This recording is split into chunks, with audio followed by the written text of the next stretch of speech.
아니, 한국인들은 너무 뻔뻔한 것 같아. 어떻게 저렇게 아무렇지 않게 거짓말을 당당히 할 수가 있지? 여기 포르투갈에서 한국으로 태권도 친선 경기를 위해 방문한 학생들 중 한 여학생이 씩씩거리며 화를 내고 있는데요. 그런데 잠시 후 이 여학생은 한국인들의 행동을 직접 눈으로 확인하고 나서는 충격을 받아 입을 다물지 못했다고 합니다. 과연 이 여학생에게는 무슨 일이 있었던 걸까요? 그럼 오늘의 이야기 시작하겠습니다. 안녕하세요. 저는 포르투갈에서 태어나고 자란 17살 마리아입니다. 어렸을 때부터 활동적인 걸 좋아했던 저는 화려하고 역동적인 리듬에 맞춰 춤추는 걸 좋아해 살사를 배우고 있었는데요. 단지 춤추는 것 때문이 아닌 춤을 추고 난 후 스트레스가 해소되는 느낌과 춤을 통해 다양한 사람들과 소통을 하고 교류를 하는 모습이 매력적으로 다가왔었거든요.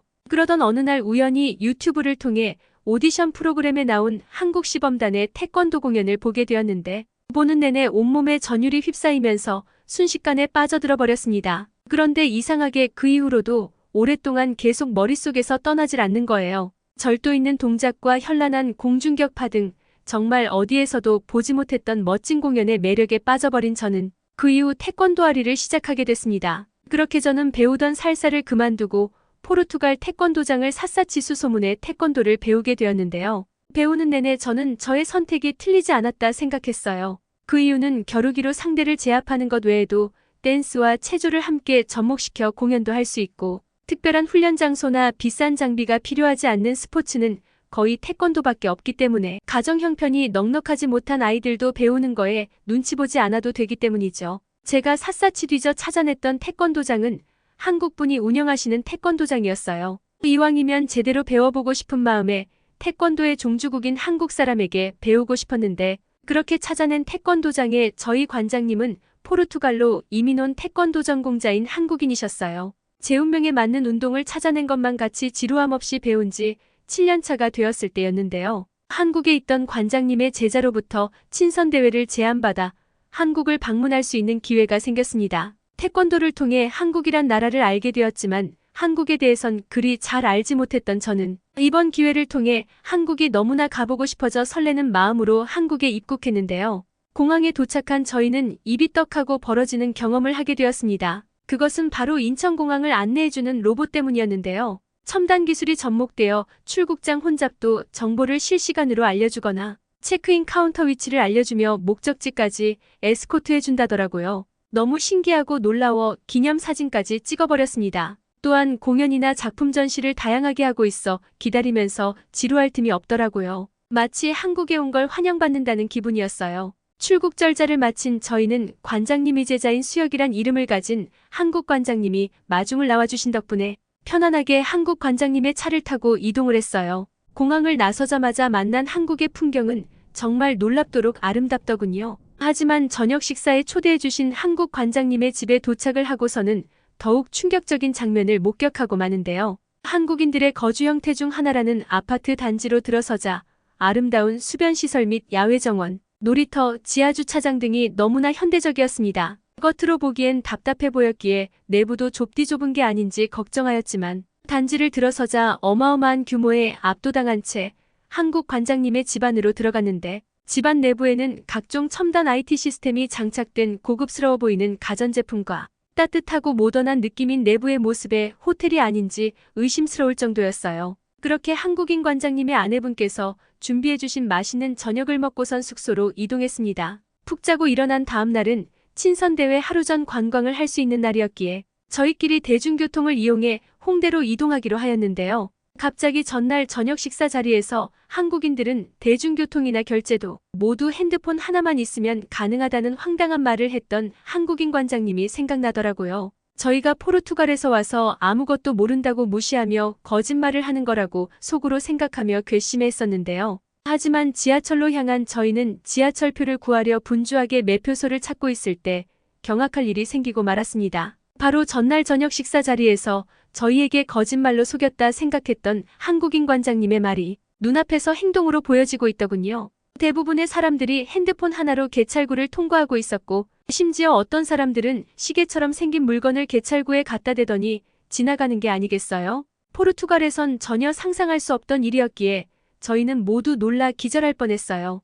그렇게 놀라하며 어찌할 줄 몰라 하고 있을 때 영무원분께서 다가와 표 끊는 일을 도와주셔서 지하철을 탑승하러 계단을 내려갔는데 한국의 지하철은 깨끗하고 쾌적하더군요. 질서정연하게 줄 서 있는 사람들을 보며 한국 사람들은 참 친절하고 예의 바르다며 저희는 감탄을 했습니다. 홍대에 도착한 저희는 화려한 홍대의 모습에 반했어요. 도심 한가운데에 있는 공원은 따뜻함을 느끼게 해줬고 거리에선 버스킹 공연을 하기도 했으며 길가엔 다양한 상점이 있어 쇼핑하기에 너무 편리하고 맛있는 음식점들도 모두 한 곳에 자리 잡고 있어 방문하길 잘했단 생각을 했습니다. 그런데 어떻게 한국은 매장 밖에 물건들을 진열해 놓고 신경도 안 쓸 수 있는 거죠? 하나같이 모든 옷가게들은 매장 앞에 옷을 진열해 두었는데 아니 어떻게 물건을 지키고 서 있지 않을 수 있지? 훔쳐가면 어쩌려고 걱정하며 쳐다보았는데 그 누구 하나 물건을 그냥 가져가는 사람이 없더군요. 주인의 시선이 닿지 않는 곳에 있는 물건까지도요.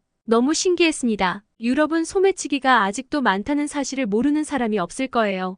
그래서 낮에 심지어 사람들이 많이 이동하는 곳은 더더욱 가방을 신경 쓰며 다녀야 하는데 밖에 놓아둔 물건을 지키고 서 있지도 않다니 한국의 치안에 감탄하는 순간이었습니다. 이런 비슷한 순간을 카페에서도 목격했는데 쇼핑하며 돌아다니던 저희는 목이 마르고 힘들어 근처 카페에 들어가 휴식을 취하고 있었습니다. 카페 내부엔 사람들로 북적이고 있었는데 노트북으로 무언가를 하고 있던 어떤 한국 남자가 갑자기 테이블 위에 휴대전화랑 노트북을 두고 화장실로 가더라고요. 저희는 저건 이제 도둑 맞겠구나 하고 숨죽이며 어떤 일이 벌어질지 그 상황을 지켜보고 있었는데 훔쳐가기는커녕 한국 사람들은 쳐다도 보지 않으며 어느 누구도 관심을 두지 않더라고요. 포르투갈은 물론 외국의 어떤 나라에서도 고가의 물건을 테이블에 놓고 자리를 비울 수가 없는데 테이블 위에 물건을 올려놓고 간다는 건 잃어버리겠다 작정한 거나 다름없거든요. 정말 한국인들의 높은 치안과 시민의식에 감탄을 하며 저희는 너무 부러움을 느꼈어요.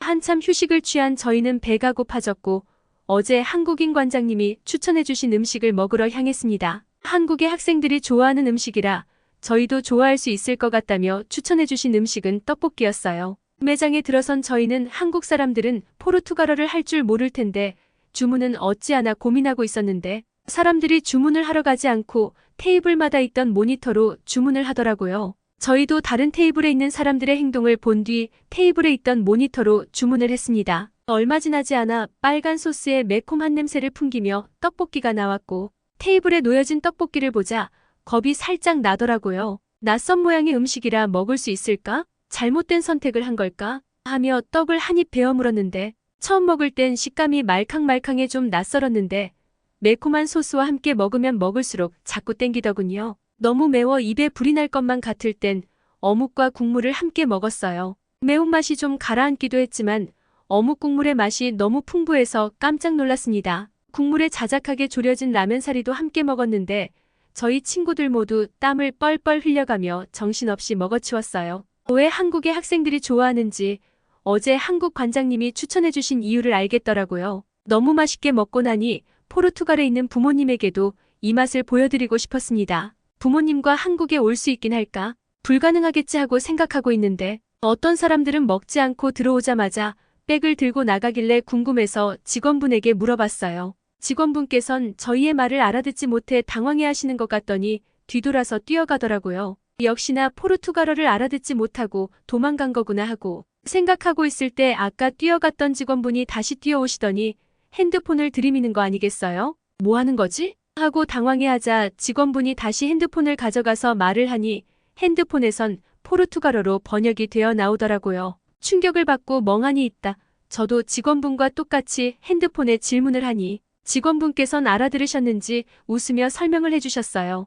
떡과 가루로 된 양념을 따로따로 담아 포장 판매를 한다길래 저도 바로 구입했습니다. 아니 머나먼 타국에서 서로 다른 언어로 대화를 하며 음식까지 포장할 수 있다니 도무지 믿기지 않아 전 타임머신을 타고 먼 미래로 여행을 온 건가 싶었어요. 그렇게 하루 동안의 관광을 마치고 다음날 한국인 관장님의 도장에서 한국인들과 겨루기도 하고 저희가 준비해간 공연도 보여주며 즐거운 시간을 보냈습니다. 분명 자신들보다 실력이 부족한 게 티가 날 법도 한데 모두들 하나같이 연신 열렬한 박수와 환호성을 보내줘 저희는 눈물이 나올 뻔했어요. 이런 완벽한 나라에서 살고 있는 한국인들이 너무나도 부러웠고 많은 감동과 감탄을 한 채 저희는 포르투갈로 돌아왔습니다. 포르투갈을 대표하는 태권도 시범단이 되어 다시 한번 한국을 꼭 방문하고 싶어요. 라며 마리아의 사연을 소개해드렸는데요. 오늘도 마리아의 사연에 달린 외국인들의 태권도에 대한 댓글을 몇 개 소개해드리겠습니다. 태권도 공연은 마치 한 편의 영화 같습니다.